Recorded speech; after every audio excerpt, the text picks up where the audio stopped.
بسم اللہ الرحمن الرحیم۔ السلام علیکم معزز ناظرین، آج کی ویڈیو میں ہم آپ کو خوش آمدید کہتے ہیں۔ ناظرین، آج کی ویڈیو میں ہم آپ کو غازی عباس ابن علی ابن ابو طالب کے بارے میں معلومات فراہم کریں گے کہ ان کی زندگی کیسی تھی اور وہ کب پیدا ہوئے اور ان کی کتنی اولاد تھیں، اور واقع کربلا میں انہوں نے کیا کیا فرائض سر انجام دیے اور کیسے ان کو دردناک طریقے سے شہید کر دیا گیا۔ تو ناظرین، آپ سے یہی گزارش ہے کہ اس ویڈیو کو اینڈ تک لازمی دیکھیے۔ تو اگر ویڈیو پسند آئے تو چینل کو سبسکرائب کر کے ویڈیو کو لائک بھی کر دیجیے گا۔ عباس ابن علی علی ابن ابو طالب اور فاطمہ بنت حزام کے بیٹے تھے، جنہیں عام طور پر ام البنین کہا جاتا ہے۔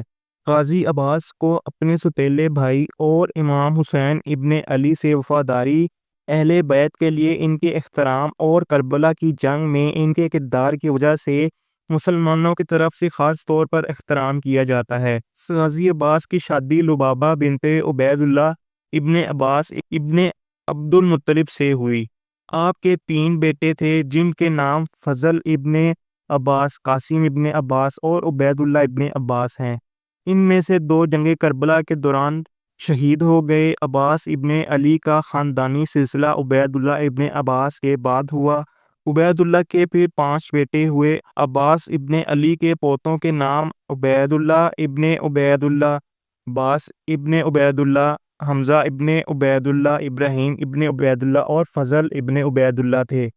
یہ ریکارڈ کیا گیا ہے کہ جبرائیل فرشتے نے محمد صلی اللہ علیہ وآلہ وسلم کو بتایا کہ کربلا میں ان کے پوتے حسین ابن علی کے ساتھ کیا ہوگا۔ حضرت محمد صلی اللہ علیہ وآلہ وسلم، حضرت فاطمہ الزہرا اور حضرت علی علیہ السلام اس سے غمگین ہوئے، لہٰذا علی نے کربلا میں حسین ابن علی کی مدد کے لیے بیٹے کی خواہش کی۔ انہوں نے اپنے بھائی عقیل ابن ابو طالب سے کہا کہ وہ بہادر نسل کی بیوی تلاش کریں۔ عقیل نے فاطمہ کلیبیہ کی طرف اشارہ کیا، جو ام البنین کے نام سے مشہور ہیں، جو حزام ابن خالد بن ربیع ابن عامر کلبی کے معزز نسب سے تھیں۔ علی ابن ابو طالب نے فاطمہ الزہرا کی زندگی میں ام بنین یا کسی دوسری عورت سے شادی نہیں کی۔ حضرت عباس کی پیدائش اور ابتدائی زندگی۔ عباس ابن علی ابن ابو طالب 4 شعبان 26 ہجری کے بعد پیدا ہوئے۔ وہ علی ابن ابو طالب اور فاطمہ بنت حزام کے بیٹے تھے۔ عباس کے 3 بھائی تھے، عبید اللہ ابن علی، جعفر ابن علی اور عثمان ابن علی۔ عباس 34 سال زندہ رہے۔ کہا جاتا ہے کہ انہوں نے پیدائش کے بعد اس وقت تک آنکھ نہیں کھولی جب تک کہ ان کے سوتیلے بھائی امام حسین ابن علی نے انہیں اپنی باہوں میں نہیں لیا۔ عباس نے جنگ کا فن اپنے والد علی سے سیکھا، جو ہر دور کے سب سے خطرناک جنگجو تھے۔ عباس نے کبھی بھی اپنے آپ کو اپنے سوتیلے بھائی حسین کے برابر نہیں سمجھا۔ اس کے برعکس عباس اپنے سوتیلے بھائی حسین کو اپنا آقا سمجھتے تھے۔ عباس کو حسین کے لیے اپنے سوا کوئی کام کرنا پسند نہیں تھا۔ اس عقیدت کا اندازہ اس واقعے سے لگایا جا سکتا ہے کہ مسجد کوفہ میں حضرت علی ابن ابو طالب، حضرت امام حسین اور حضرت عمر علی رضی اللہ عنہ کے دوست اور عباس بیٹھے ہوئے تھے۔ حضرت حسین رضی اللہ عنہ نے اپنے والد کے دوست سے پانی لانے کو کہا کیونکہ وہ پیاسے تھے۔ عباس نے انہیں روکا اور کہا کہ میں اپنے آقا کے لیے پانی خود لاؤں گا۔ عباس اس وقت جوان تھے۔ جنگ صفین کی جنگ۔ عباس کی پہلی سپاہی جنگ صفین میں ہوئی۔ 657 عیسوی میں عباس کے والد علی اسلام کے محافظ وقت خلیفہ اور معاویہ ابن ابی سفیان شام کے گورنر اور اسلام کے دشمن اسلام کے لیے جدوجہد میں بند تھے۔ اس تنازع کی اہم لڑائیوں میں سے ایک صفین کے مقام پر تھی، جو کہ دریائے فرات کے قریب واقع ہے۔ جنگ کے دوران عباس اپنے والد کے کپڑے پہن کر میدان جنگ میں داخل ہوئے، جو ایک مہلک ہنرمند جنگجو کے طور پر جانے جاتے تھے۔ عباس نے اپنی آسمانی تلوار سے دوسری طرف کے بہت سے سپاہیوں کو ہلاک کر دیا۔ اسی وجہ سے معاویہ کے سپاہیوں نے ان کی اسی طرح کے مہلک فن جنگ کی وجہ سے پی کے لیے غلط سمجھا۔ تاہم علی خود جلد ہی میدان جنگ میں نمودار ہوئے۔ معاویہ کے سپاہی انہیں دیکھ کر حیران رہ گئے اور اس بات پر الجھ پڑے کہ دوسرا شخص کون ہے؟ علی رضی اللہ عنہ نے پھر عباس کا تعارف یہ کہہ کر کرایا، وہ عباس ہیں، ہاشمی خاندان کے چاند۔ کربلا کی جنگ۔ غازی عباس نے کربلا کی جنگ میں حضرت امام حسین رضی اللہ عنہ سے اپنی وفاداری ظاہر کی۔ اپنے والد معاویہ ابن سفیان کے بعد یزید بن معاویہ نے خلیفہ بننے کے بعد امام حسین رضی اللہ عنہ سے ان کی بیعت کرنے کا مطالبہ کیا۔ حسین رضی اللہ عنہ نے ایسا کرنے سے انکار کر دیا۔ 60 ہجری 680 عیسوی میں حسین رضی اللہ عنہ نے اپنے ساتھیوں اور اہل و عیال کے ایک چھوٹے سے گروہ کے ساتھ کوفہ جانے کے لیے مدینہ چھوڑا۔ کوفہ کے لوگوں نے کہا کہ اگر حسین رضی اللہ عنہ خلافت کا دعویٰ کرتے ہیں تو وہ ان کی حمایت کریں گے۔ راستے میں حسین رضی اللہ عنہ اور ان کے گروہ کو روک لیا گیا۔ مجبوراً ایک چکر کاٹ کر 2 محرم 61 ہجری کو کربلا پہنچے۔ حسین رضی اللہ عنہ کے کیمپ کو گھیر لیا گیا اور دریائے فرات سے منقطع کر دیا گیا۔ 7 محرم کو کیمپ میں پانی ختم ہو گیا۔ غازی عباس کو کمانڈر کے عہدے پر ترقی دے دی گئی۔ 10 محرم کو امام حسین رضی اللہ عنہ نے غازی عباس کو حکم دیا کہ وہ چھوٹے پیاسے بچوں کے لیے دریائے فرات سے پانی لے آئیں۔ عباس کے راستے میں یزید کے کچھ سپاہی دریا کے راستے میں آئے، لیکن عباس رضی اللہ عنہ نے خطرناک تلوار کی مہارت کی وجہ سے انہیں مار دیا، لیکن ایک دشمن نے درختوں میں چھپ کر عباس رضی اللہ عنہ کو زخمی کر دیا۔ غازی عباس جنگ میں اپنے دونوں بازو کھو بیٹھے۔ وہ چھوٹے پیاسے بچوں کے لیے پانی لانے میں کامیاب نہ ہو سکے اور راستے میں دریا میں دم توڑ گئے۔ غازی عباس رضی اللہ عنہ کی وفات پر حضرت امام حسین رضی اللہ عنہ ہمیشہ کے لیے آنسو بہا رہے تھے۔ چھوٹے سرداروں نے عباس رضی اللہ عنہ کی وفات کے بعد کبھی پانی نہیں مانگا اور دشمنان اسلام کے ہاتھوں قتل یا غلامی تک پیاسے اور خاموش رہے۔ امام حسین رضی اللہ عنہ نے انہیں پانی لانے والا قرار دیا۔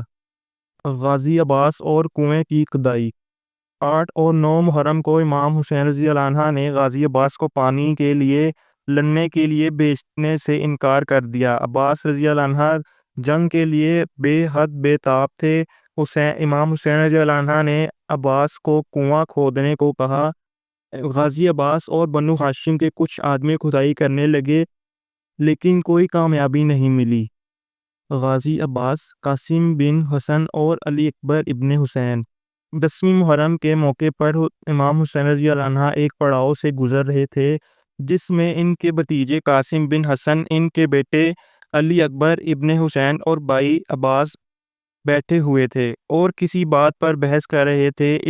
انہوں نے کیمپ کے پاس کھڑے ہو کر ان کی گفتگو سنی۔ علی اکبر کہہ رہے تھے کہ کل وہ پہلے شخص ہوں گے جو امام حسین رضی اللہ عنہ پر جان قربان کریں گے۔ عباس رضی اللہ عنہ نے ان سے پوچھا اور کہا، تم میرے آقا کے بیٹے ہو، تم میرے سامنے کیسے لڑ سکتے ہو؟ علی اکبر نے جواب دیا، آپ میرے والد کی طاقت ہیں، اگر آپ پہلے گئے اور شہید ہو گئے تو میرا باپ تباہ ہو جائے گا، اور آپ کمانڈر بھی ہیں اور کمانڈر کو پہلے نہیں جانا چاہیے۔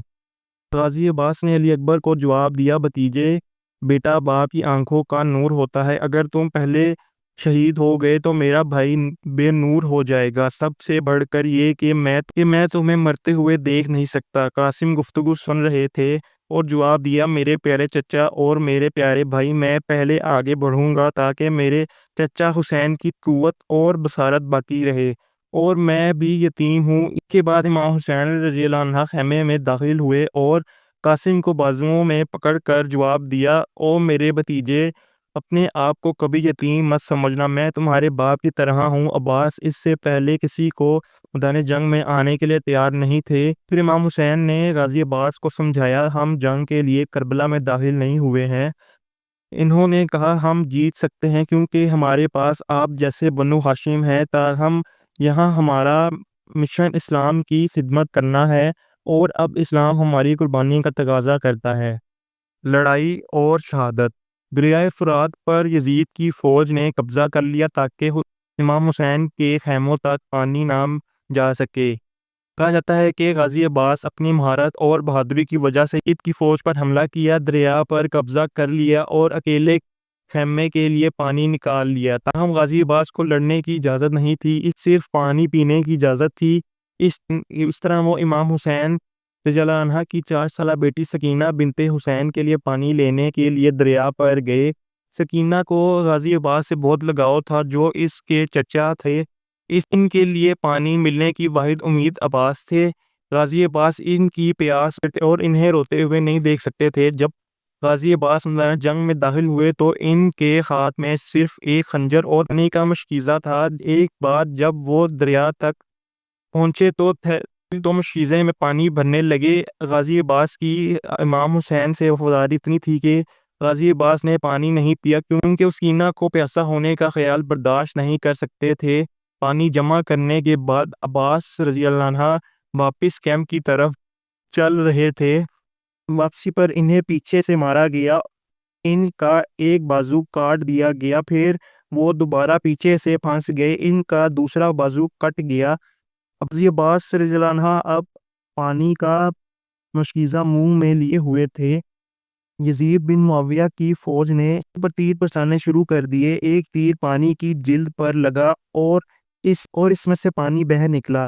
اس لمحے عباس رضی اللہ عنہ نے تمام امیدیں کھو دیں۔ یزید کے ایک آدمی نے ان کے سر پر گدی ماری اور عباس رضی اللہ عنہ اپنے بازوؤں کے سہارے کے بغیر گھوڑے سے گر گئے۔ جب وہ گر رہے تھے تو انہوں نے پکارا آقا۔ انہوں نے شدید درد کے ساتھ جلتی ریت پر تو مٹی پر پھینکا۔ اس کے بعد انہوں نے ان کے آقا کو بلایا۔ امام حسین رضی اللہ عنہ فوراً سر اٹھا کر ان کے پاس آئے اور انہیں گود میں لے لیا۔ انہوں نے کہا میرے بھائی انہوں نے تیرے ساتھ کیا کیا؟ عباس نے جواب دیا میرے آقا آپ آخر کار آ ہی گئے۔ میں نے سوچا کہ آپ کو آخری بار دیکھنا میری قسمت میں نہیں ہے، لیکن اللہ کا شکر ہے آپ یہاں ہیں۔ پھر انہوں نے کہا اے میرے آقا مجھے اپنی کچھ آخری خواہشات کا اظہار کرنا ہے۔ جب میں پیدا ہوا تھا تو میں نے سب سے پہلے آپ کے چہرے کو دیکھا تھا اور یہ میری آخری خواہش ہے کہ جب میں مروں تو میری نظر آپ کے چہرے پر رہے۔ میری ایک آنکھ ایک تیر سے چھید ہے، دوسری آنکھ میں خون بھرا ہوا ہے۔ اگر آپ آنکھ صاف کر دیں گے تو میں آپ کو دیکھ سکوں گا اور اپنی آخری خواہش پوری کر سکوں گا۔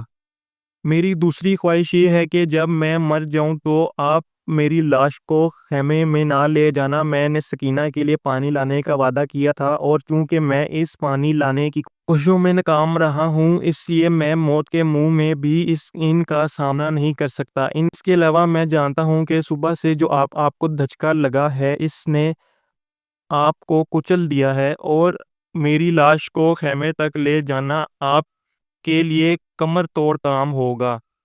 میری تیسری خواہش ہے کہ سکینہ کو میری حالت زار دیکھنے کے لیے یہاں نہ لائیے گا۔ میں جانتا ہوں کہ وہ مجھ سے کتنی محبت اور پیار کرتی ہے، یہاں پڑی میری لاش کا نظارہ اسے مار ڈالے گا۔ امام حسین نے ان کی خواہش پوری کر دی۔ امام حسین نے ان سے ایک آخری بات پوچھی۔ امام حسین نے کہا عباس میری بھی ایک خواہش ہے جو پوری ہو۔ بچپن سے آپ مجھے ہمیشہ استاد کہتے ہیں، کم از کم ایک بار تو اپنی دم توڑتی سانس کے ساتھ مجھے بھائی کہہ دو۔ عباس رضی اللہ عنہ نے یہ کہتے ہوئے آنکھیں بند کر لیں کہ حسین میرا بھائی، میرا امام۔ مورخین کا کہنا ہے کہ یہ ان کی زندگی میں پہلا موقع تھا کہ انہوں نے حسین رضی اللہ عنہ کو اپنا بھائی کہا۔ آپ کو 10 محرم 61 ہجری بروز جمعہ دریائے فرات کے کنارے شہید کر دیا گیا، اس لیے ان کو القامہ کا ہیرو بھی کہا جاتا ہے۔ ان کی وفات پر عموماً محرم کی 7ویں رات کو ماتم کیا جاتا ہے۔ مسلمان اسلامی کیلنڈر کے پہلے مہینے، خاص طور پر پہلے 10 دنوں میں محرم کے مہینے میں امام حسین سے وابستہ تمام شہداء کی وفات پر سوگ مناتے ہیں۔ دیکھیے محرم کی یاد نیز یہ بھی درج ہے کہ عباس رضی اللہ عنہ نے عاشوراء کے دن 2415 جنگجوؤں کو قتل کیا۔ ان کے جسم کے ساتھ سخت رویہ۔ کربلا کا معرکہ ختم ہونے کے بعد مقتولین کی لاشیں سروں کے بغیر پڑی تھیں۔ دشمن قوتوں نے لاشوں پر اپنے گھوڑے دوڑانے کا فیصلہ کیا۔ انہوں نے یہ کام محمد اور علی کے گھر والوں کو زیادہ سے زیادہ نقصان پہنچانے کے لیے کیا۔ غازی عباس علمدار شہید کی قبر مبارک۔ عباس کو اسی زمین پر دفن کیا گیا جہاں وہ عراق کے شہر کربلا میں اپنے گھوڑے سے گرے۔ ہر سال لاکھوں زائرین اس مزار پر آتے ہیں اور انہیں خراج عقیدت پیش کرتے ہیں۔ غازی عباس کی اصلی قبر مزار کے نیچے ہے، مزار میں موجود ہے۔ ماحولیاتی اثرات کی وجہ سے دریائے فرات کا رخ تبدیل ہو گیا ہے۔ مارکا کربلا کے تقریباً 1400 سال بعد دریا قبر عباس کے پاس سے بہتا ہے اور ان کے گرد دائرہ بنائے ہوئے ہے۔ کہا جاتا ہے کہ فرات اب عباس کے پاس آ گیا ہے۔ روضہ عباس دنیا کے لیے روح کو تلاش کرنے والا نظارہ ہے۔ مختلف خاندانوں کے شہنشاہوں اور بادشاہوں نے مزار کو قیمتی تحائف اور جواہرات پیش کیے ہیں۔ اسے فارسی اور وسطی ایشیا معماروں نے ڈیزائن کیا تھا۔ مزار کے باہر اور اندرونی حصے پر رنگوں کی شاندار چھڑکاؤ متاثر کن ہے۔ مرکزی ناشپاتی کے سائز کا گنبد ایک آرائشی ڈھانچہ ہے۔ اس کے اطراف میں 2 اونچے مینار ہیں۔ مقبرہ خالص سونے سے ڈھکا ہوا ہے۔ فرشوں پر ایرانی قالین بچھے ہوئے ہیں۔ غازی عباس کو عقاب نام کا گھوڑا دیا گیا تھا۔ یہ گھوڑا محمد صلی اللہ علیہ وآلہ وسلم اور حضرت علی نے بھی استعمال کیا تھا۔ یہ گھوڑا یمن کے بادشاہ سیف ابن یزنی نے عبد المطلب کے ذریعے حضرت محمد صلی اللہ علیہ وآلہ وسلم کو پیش کیا تھا۔ بادشاہ گھوڑے کو بہت اہم سمجھتا تھا اور دوسرے گھوڑوں پر اس کی فضیلت اس بات سے ظاہر ہوتی تھی کہ اس کا شجرہ نسب بھی برقرار تھا۔ ابتدا میں اس کا نام مرتجی رکھا گیا تھا۔ مرتجی نام عربی نام رجیز سے آیا ہے جس کا مطلب ہے بجلی۔ حضرت محمد صلی اللہ علیہ وآلہ وسلم نے اس کا نام بدل کر عقاب رکھا۔ محمد صلی اللہ علیہ وآلہ وسلم نے وہ گھوڑا حضرت علی کو دیا اور بعد میں حضرت علی نے اس گھوڑے کو حضرت عباس کو دے دیا۔ ناظرین، اللہ تعالیٰ سے یہ دعا کرتے ہیں کہ اللہ تعالیٰ غازی عباس علمدار کے درجات کو بلند فرمائے اور ان پر کروڑوں اور اربوں رحمتوں کا نزول فرمائے، اور ہمیں بھی ان کے راستے پر چلتے ہوئے اسلام کا سر فخر سے بلند کرنا چاہیے اور ہمیں ان پر فخر ہونا چاہیے۔ تو ناظرین، اسی امید کے ساتھ اس ویڈیو کا اختتام کرتے ہیں کہ آپ کو آج کی ہماری پیشکش پسند آئی ہوگی۔ اگر پسند آئی ہوئی تو ویڈیو کو لائک کر کے چینل کو سبسکرائب کر دیجیے گا اور ساتھ میں بیل آئیکن کے بٹن کو بھی ضرور پریس کریے گا تاکہ ہر نئے آنے والی ویڈیو کا نوٹیفیکیشن آپ تک پہنچ سکے، اور کمنٹ سیکشن میں اپنی رائے کا اظہار بھی ضرور دیجیے گا۔ پھر ملیں کسی نئی تاریخی، تحقیقی اور معلوماتی ویڈیو کے ساتھ، تب تک کے لیے ہمیں دیجیے اجازت۔ دعاؤں میں یاد رکھیے گا۔ اللہ حافظ۔